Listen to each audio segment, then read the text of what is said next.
you're dealing with somebody, especially on your team, who can't take feedback, I see that as a red flag, personally. That's where so many relationships, both personal, romantic, and professional, fall apart. It's because you don't know how to handle conflict. So confidence, the definition is, do I trust myself? And that's what confidence is. Happiness is overrated. Happiness is a temporary emotion.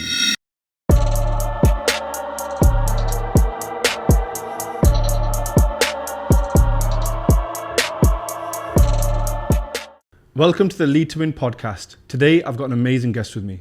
We go into detail talking about communication to a level that you've probably never heard before. Many people out there are amazing at growing business. You can get leads, you can get sales, but then there comes an obstacle. Now you've got to manage people. Now you've got to manage emotions. Now you've got to manage all these personalities, but you don't know how to do it. This podcast is going to be very technical, very strategic on what you can say, what you can do, and how you can behave in a certain situations which you might not be able to handle right now. So I think you're going to take a lot of gems away from this. Please welcome my guest, Shako. How you doing, brother? Good to be here. It's really good to have you on.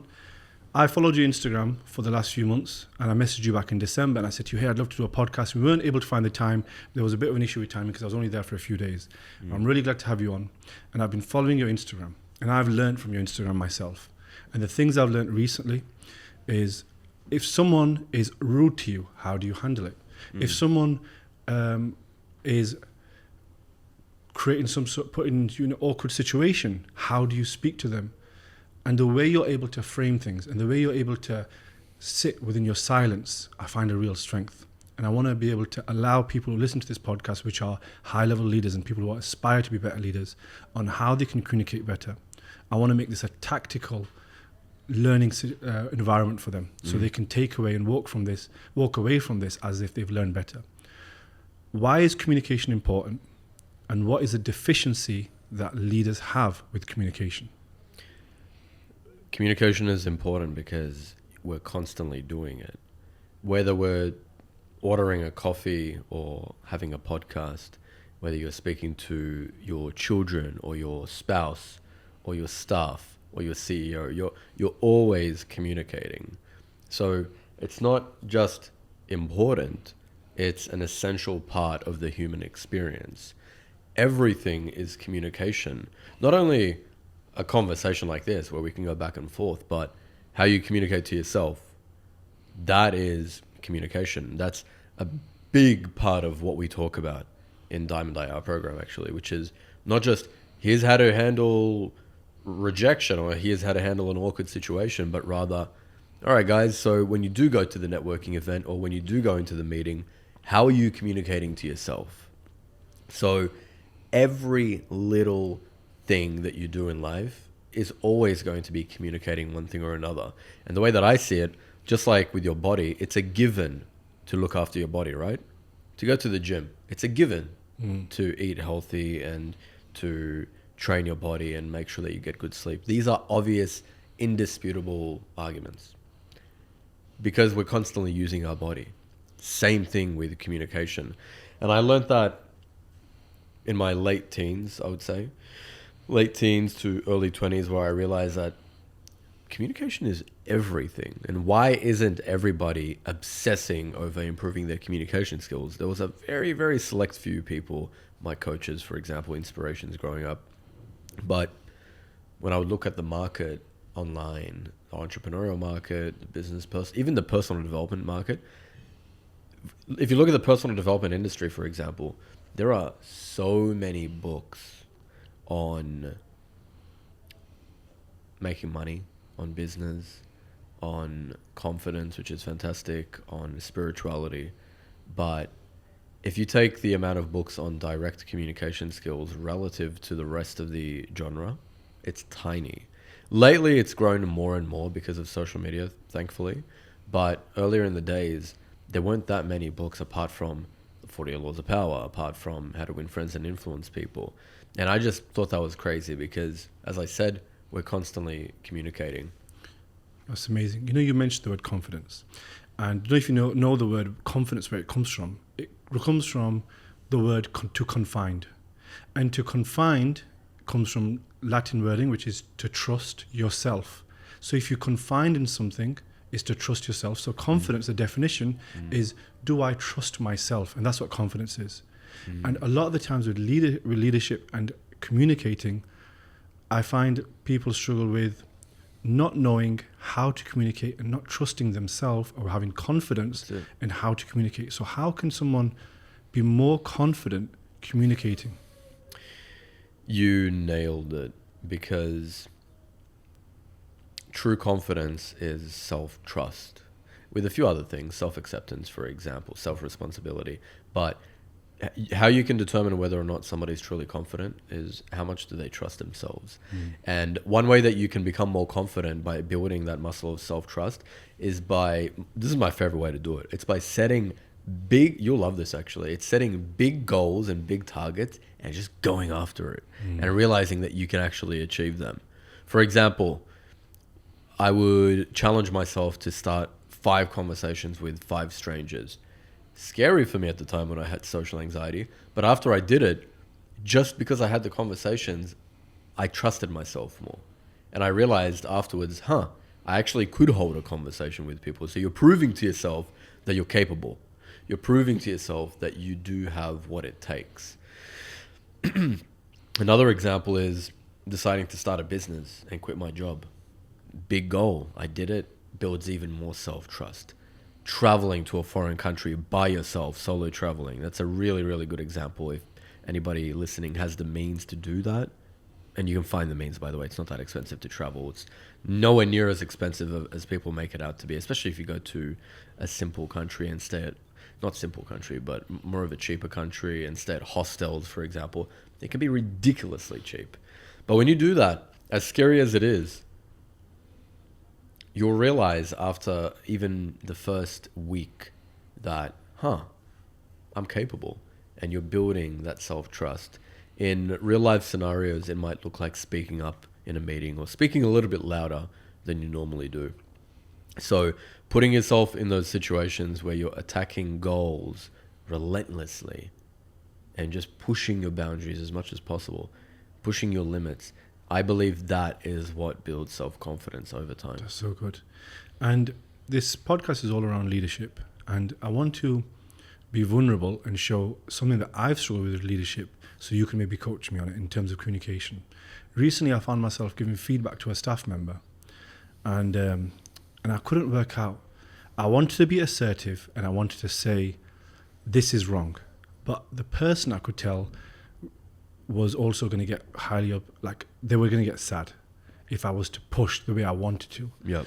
And I was in 2 minds. I was thinking, I can go down the assertive route and I can press and get a quick response and quick action. I can be as soft and console them a bit more on how they could do better, but I would not get the response that I wanted.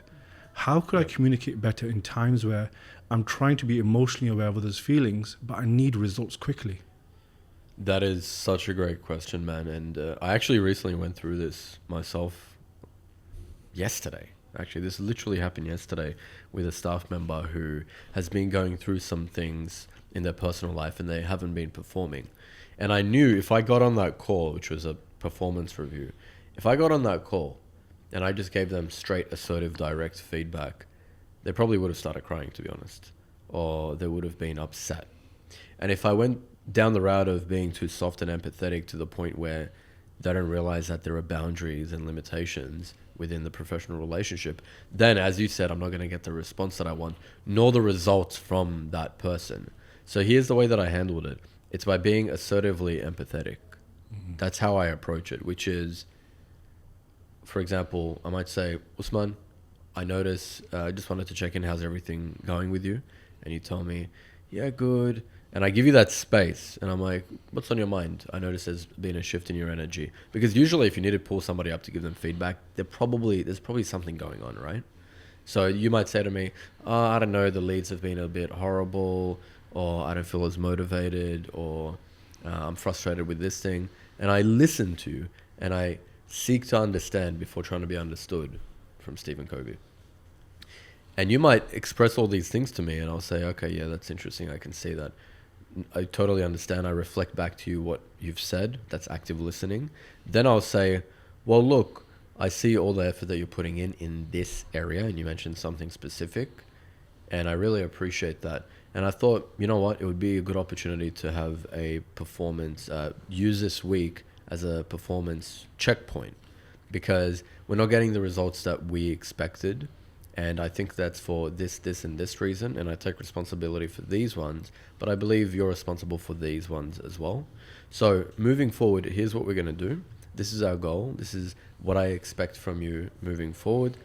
A, B, C. Does that make sense?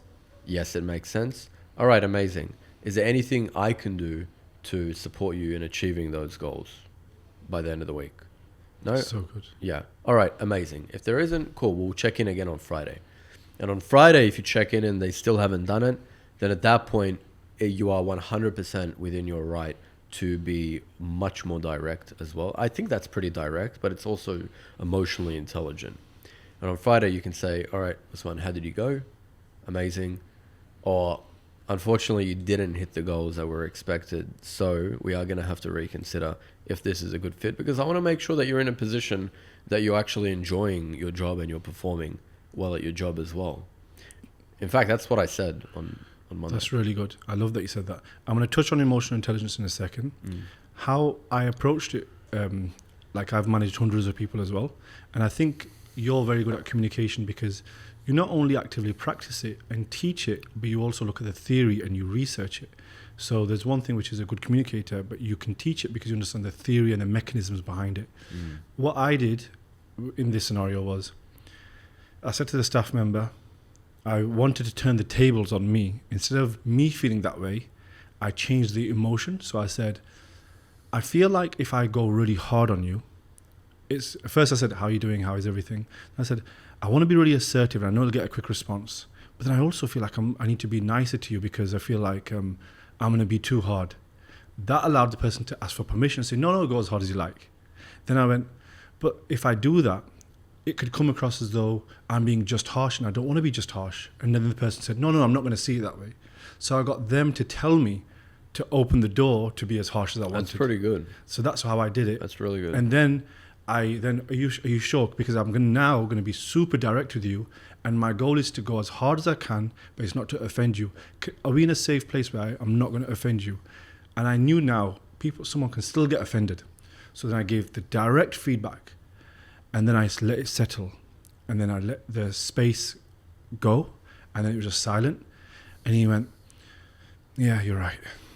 And then there was a gasp. And then there was freedom of like, now how we can heal and fix it. So like I felt nervous to share it. So I just thought I need permission to do it. So then I got permission given to go as hard as I wanted. So that's how I did it. I want to respond to that because I think it's very important to also point out, not just professionally, but also in personal life, if you're dealing with somebody, especially on your team, who can't take feedback, I see that as a red flag, personally, especially in sales. I mean, you know this, man. If a salesperson can't take direct feedback, then they're not going to be performing. Then their pride is getting in the way. I have the same rule for friendships, actually, and clients as well. If we become very, very, we just met like literally a few days ago, but as our relationship grows, I don't give feedback to people that I recently met because I just don't do that. I only give it to very close friends and I do it with their permission. But let's say our relationship continues to grow, inshallah, and we become very, very good friends. If I say to you, for example, Usman, between you and me, bro, that comment you made over dinner, I feel like that was a bit disrespectful in front of our other friends. And if you take that harshly in the wrong way, that's a red flag for me because it's like, I can't even trust this guy to be that honest and direct with him. Therefore, he's probably not going to be direct with me if I do something that he needs to step in and create a boundary.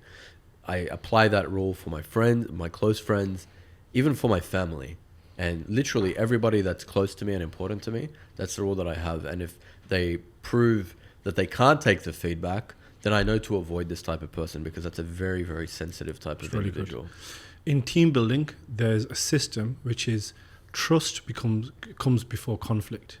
Now, conflict is positive for us to give each other feedback, but conflict can't be given and can't happen without trust.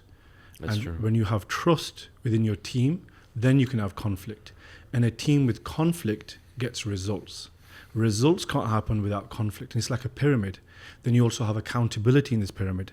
It's 5 levels of managing people or accountability by someone called Peter Lencioni. And it's a theory how at the bottom, it's all about trust, and above it, it's conflict. And you've got to be able to layer all these things in team building. And that will allow you to stack these things. And then you know, I can't get results in accountability if there's no conflict, because I can't tell this person anything. I can't do that without trust. It allows you to systematize how to build a team. That's interesting. And I want to go on emotional intelligence, because a lot of guys don't have emotional intelligence. And I have a theory, which is emotional intelligence. I only have it because I had good women around me. I had sisters, or I've had previous partners. That's why I'm good at emotional intelligence. Not because I learnt it, because it was taught to me by different women.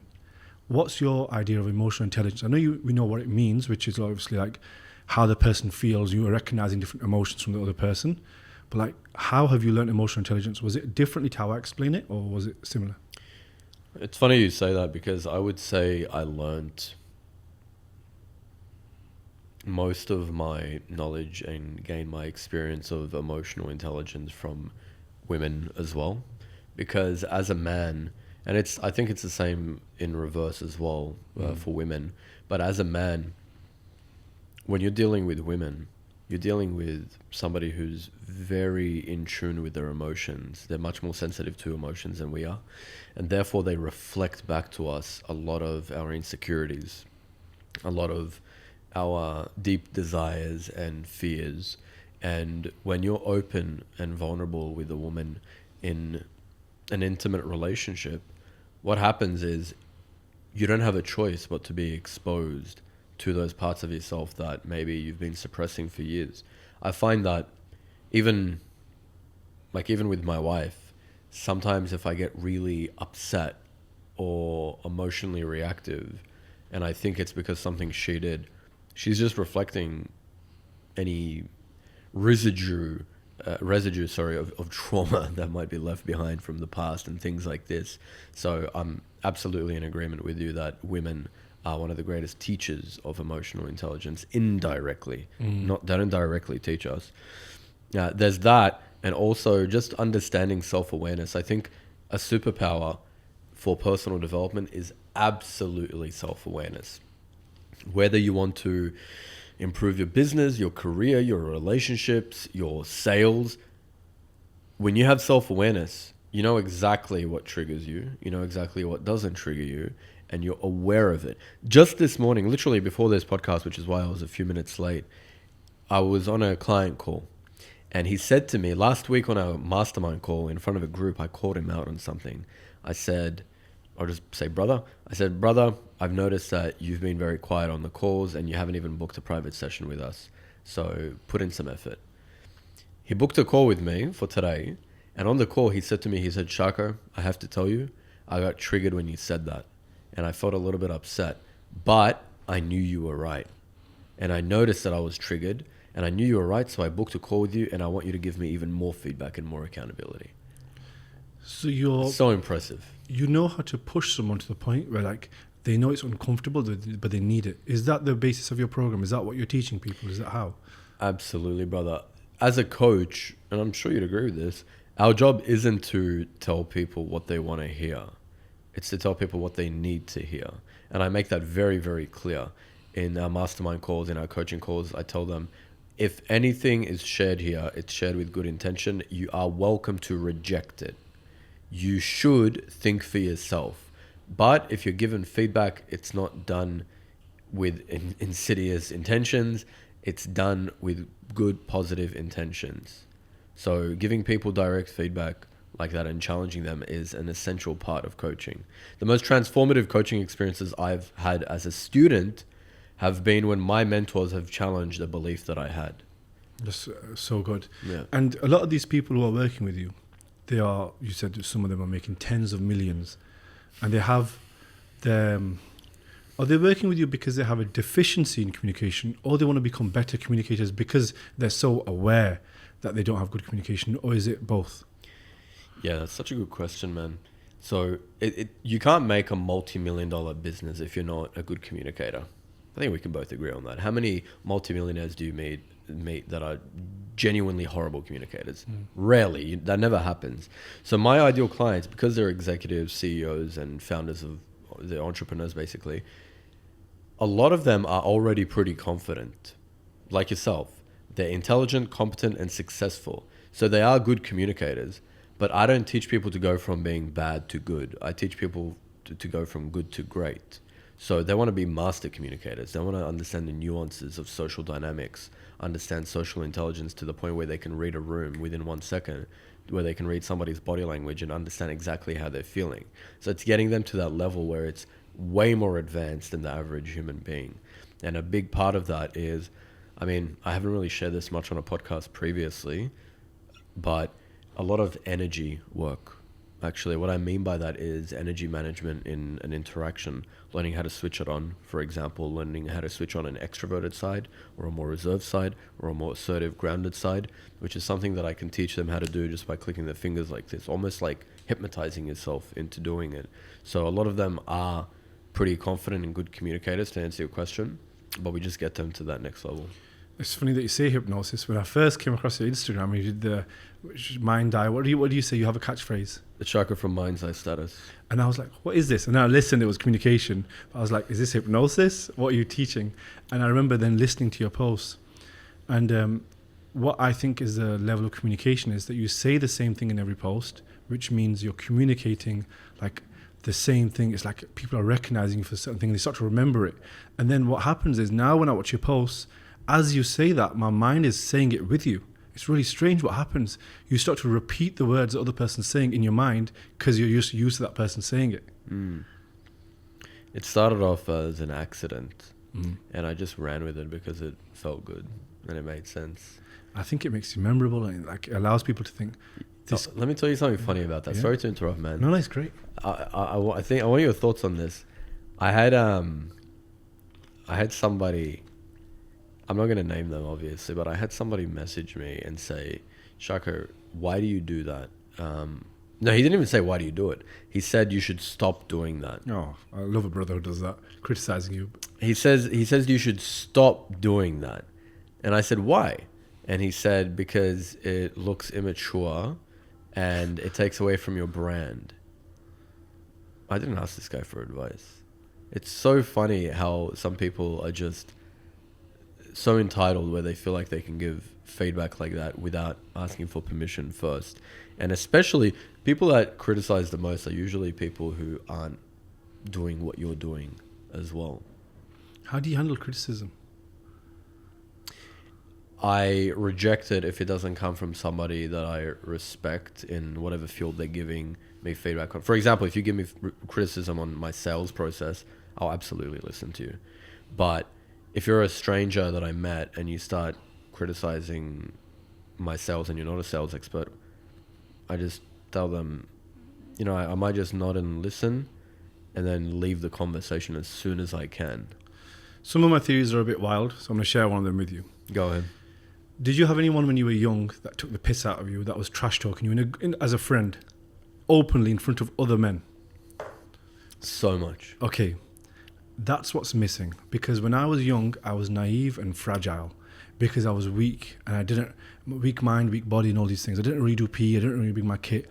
Then when I was 20, 21 years old, I was in a group of guys at the gym and all they did was take the piss out of me. It's the best.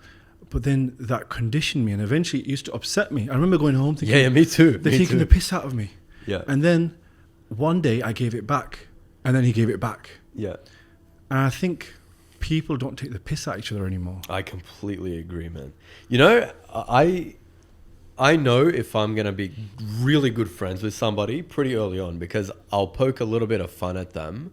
And if I see that they can handle it well, like instantly I'm like, I like this guy. I told you your coffee's gay. Yeah, exactly. I love that, bro. Like that genuinely made me laugh. I mean, man can't even order a bloody cappuccino these days without getting attacked. Yeah. And do you know, if someone can attack me in front of friends, somebody else would think, oh, they're so harsh to each other. And I'm thinking it as like, just like a rally. It's just fun because It is fun. no one means any offense. And if you get offended, you're not going to be my mate. Yeah, exactly. If you get offended, then our sense of humor is far too different. Yeah.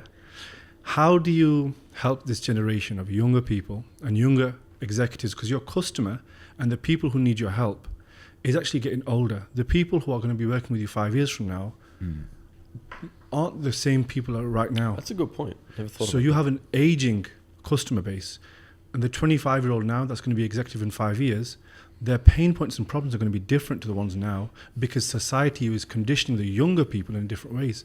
So what advice can you give to people in their early years to be like how to become, maybe, is it tolerant, more better communicator, be tougher, be what is this thing that we need to teach people? I have a client who's 52 years old. He's CEO of multiple companies. He made a testimonial for me recently. A great guy. His name's Eric Olson. He said to me, and the testimonial as well actually, he said, I wish I had done this in my 20s because I would be more assertive, more grounded, and better able to handle conflict. That's where so many relationships, both personal, romantic, and professional, fall apart. It's because you don't know how to handle conflict. So somebody in their 20s or even 30s who is an executive or working their way up to be an executive, which is usually the case, just simply start working on your communication skills. It doesn't take much to stand out as a great communicator. It really doesn't. Yeah.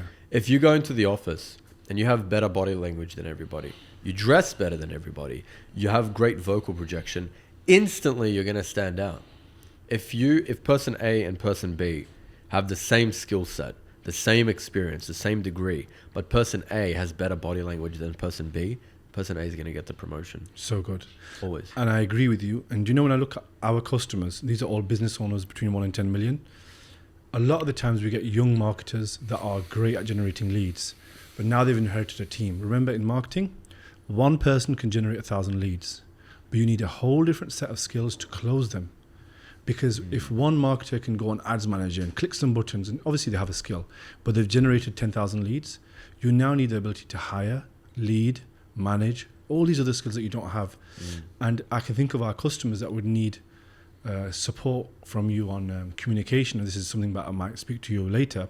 But how can young people that we have, because you're dealing with executives, I'm thinking about like the young business owners, because I want them to listen to this and be open to either following you, working with you, or like in some capacity just learning from you because you're an expert.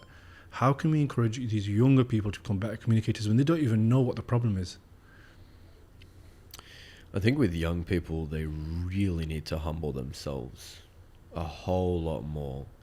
And because it's a double-edged sword, I think an advantage that young people have these days, and you see this at the mastermind, there's a lot of young, very, very successful, hungry guys, and the confidence and audacity that they have has got them to the level where my business coach and friend is 23 years old. I'm 31 years old. So they can absolutely get results. But it's a double-edged sword because on the flip side, some of them end up not being as open and humble, open to feedback, that is. So I would say my youngest client is 21 years old. Most of my clients are in their 40s. This client of mine, Darius, he's 21, and I tell him all the time, focus on the right things and don't be so hard on yourself. I think a big problem that young people have in their 20s, early 20s, is they're just too hard on themselves, man. Maybe you see this as well. It's like, Shako, I don't know what to do with my life. I don't know about this and that. My 18-year-old brother says the same thing to me. It's like, no shit, excuse me for swearing, but it's no surprise that you don't know what to do with your life. You're literally 21 years old. When I was 24, I didn't know what I wanted to do with my life. So be patient with yourself.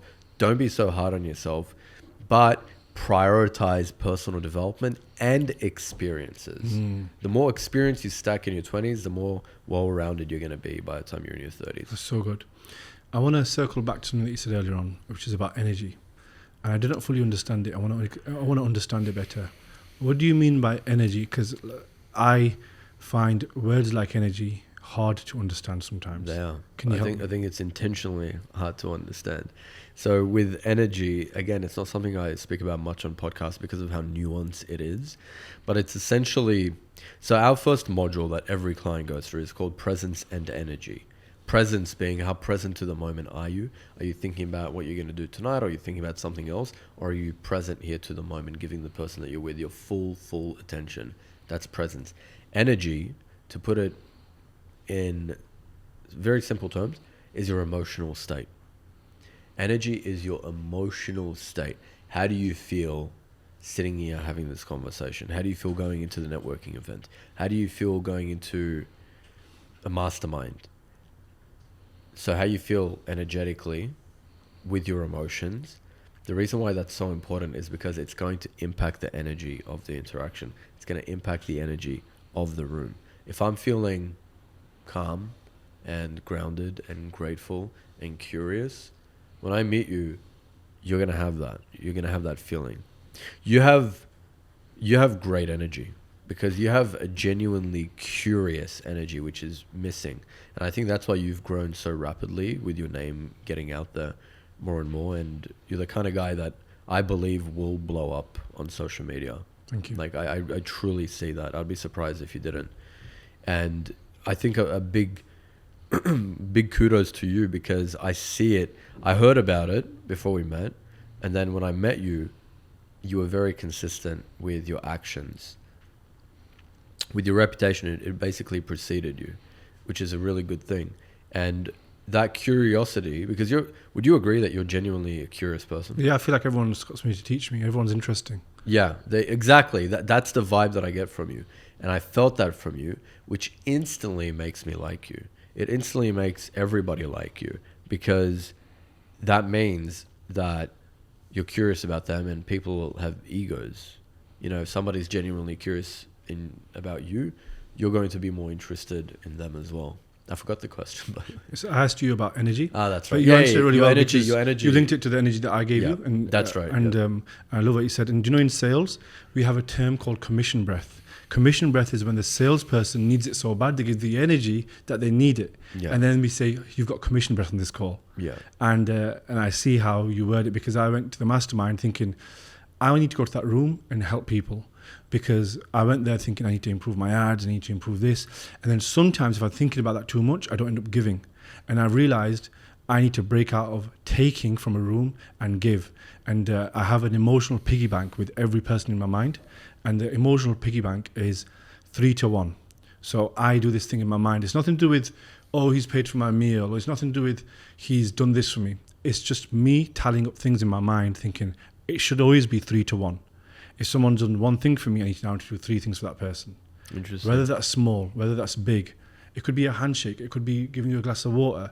But that ratio needs to stay there because then what I've done is I have a core belief that if everyone lives with the ratio of 3-1, the world looks very different. And I believe in conscious capitalism, which is I want to build incredible things. I want a nice watch. I want a boat. I want a car. But I had given 3 times more to get all those things, which is the basis of my ideology of 3-1, an emotional piggy bank. So this is why I'm actively thinking in that energy. So maybe it's the energy that I'm giving off, but there is a structure and a philosophy behind it. Yeah, I see it. That's pretty good. You have a very giving energy. Yeah. And how do you manage your giving energy so you don't get drained? Because the bigger my vision and ambition grows, the ratio grows. Interesting. So if I give you a tactical, if I have a sales rep and he tells me tomorrow, I'm making 4K a month and I want to make 12K. Now I need to get my business to grow to the point to allow him to make 12K. No one can have a bigger vision within my team than me. Therefore, if someone ever says, I need to make 100K a month, I have to figure out how do I make 100 million now so this person can make 100K. You see, your vision needs to be so big it allows others to win. Yeah. So when you have a big personality come in and they have a big dream, if you can't handle that big dream within your bigger dream, you can't facilitate. So if I take on clients who are all 1 to 10 million, my ambition needs to be 100 million so I can facilitate all their dreams. Interesting. So then it's all built around this philosophy of like, a 3-to-1 ratio of having a bigger vision than everybody else. And the vision draws more people to you because you have a big vision and they win within your vision. Yep. So they get wins, and that's how it all works. And maybe I can communicate it better. Maybe I can articulate it better. And that's why it's good talking to you, because sometimes this is the first time I'm wording it out. And because of the questions, the way you ask me maybe a loaded question allows me to think, oh, there's a theory, there's a system behind here. Yeah, it wasn't a loaded question though. Well, it's a question that elicits an answer from me. So you weren't assuming for an answer, but like it makes me think, which is good. Yeah. Oh, it's very interesting. Yeah, a strong question that you gave me. Yeah, good. Yeah. Okay, and you work with executives, you help them with communication, you have a mastermind program, but then you give away a lot of free content. But when you're making your content, it's like you're natural. You've got this 300 Instagram followers, 300K Instagram. I look at your page and I think, how's he like grown? And it's obvious if someone's good at communicating, they grow on social media. It goes hand in hand. Your social media doesn't have anything to do with like a hook. It doesn't have fast editing. You're just talking. I still don't get how it's grown so much. Like I want to understand it better. I want to copy it for myself. You're welcome to. There is a hook, by the way. That's one thing. There is a structure to it, but it's very natural. I don't script them. The structure is hook. Here's what to do if you want to be more confident in group settings. Here's what to do if you want to be a better public speaker. Value. Literally 30, 40 seconds max. And then follow for more. At the end, I always say follow for more, because then people follow. Since I started saying that, my following grew. It's crazy. Such a little thing. I never even said that. There you go, bro. And I tried the heavy editing. I would record podcasts like this, and my editor would do all these fancy, crazy flashing lights and AI pictures and this and that. And people literally gave me feedback, like multiple people, to the point where I had to listen to it, where they said, Shako, this doesn't feel like you anymore. It's overly edited. And I would watch it and my views dropped, and I realized, people genuinely just like the authentic content. Because everybody has the same style, man. Do you know how many marketers I come across, or business coaches, that have the quick zoom in? Here are 3 things you can do to boost your sales. And then boop, boop, boop. There's like 3 images at the bottom, or 3 icons that come up. And then there's a cool graph. And it's like, why are you paying so much for a video editor to do this shit when you can literally just look at the camera, tell the person exactly what they want to hear in terms of business advice, and make more content, have more views as well, and people appreciate it. People appreciate authenticity and genuine approach, and we spoke about this on the yacht as well. So my approach has been, my most viral videos are always very natural and spontaneous. Are you a mission-driven person? Are you driven by a certain mission behind all this? Absolutely. My mission is both personal and professional. In fact, it's spiritual, overarching all of it, which is to absolutely squeeze the juice out of my potential as much as possible. And I don't believe there is a full potential. I believe we're limitless individuals. I truly believe that. And I believe it's my responsibility to share every step of the journey that I've experienced myself to people who want to also grow into the most strong, powerful, whole versions of themselves, and create conscious leaders of men in this world. I love that term, conscious leaders, because you're actively trying to become a leader as well. Yeah. That's really good. I have a final question for you. If you had to choose between being happy or being respected, which one would you pick and why? Respected. Why? Because happiness is overrated. Happiness is a temporary emotion. Respected impacts everything you do. It impacts your relationships. It impacts the quality of your work. It impacts your clients. It impacts how many sales you make. It impacts every connection that you could ever have in your life. Happiness just feels good. Every single person on this podcast always says respected. And the reason why I ask is, one of the things many people say is, I just want to be happy.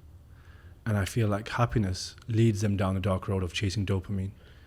And if they chase respect, they behave differently. Yeah. I mean, happiness is so easy to achieve. I truly believe that, man. Just allow yourself to laugh more. Most people hold in their laughter. They hold it in because they're afraid of how they're going to come across. My favorite people are people that laugh loud. There's a freeness in their spirit. You feel that there's a unstifling. They're not constricted. It's really good. I love it. Yeah. It's so good having you on because I can tell that you have a lot of gems when it comes to communication, but they're well thought out. You've put thought behind them, and also because you do it every day, so it makes you an expert. So I really appreciate having you here. I want to make this podcast really digestible for anyone, and I hope people who want to take more from this, they can come to your page. Where would they find you? How can people learn from you, either in free or even work with you? Amazing. Well, I appreciate it. This has been really fun, man. How can they find you? Like, where would they go? They can find me. They can either go to mindseyestatus.com, easiest way, or they can just find me on Instagram, Shako Lokman. I'm sure the spelling would be under the podcast here. That's amazing. Thank you very much for listening to the Lead to Win podcast. If you really enjoyed listening to it, please comment.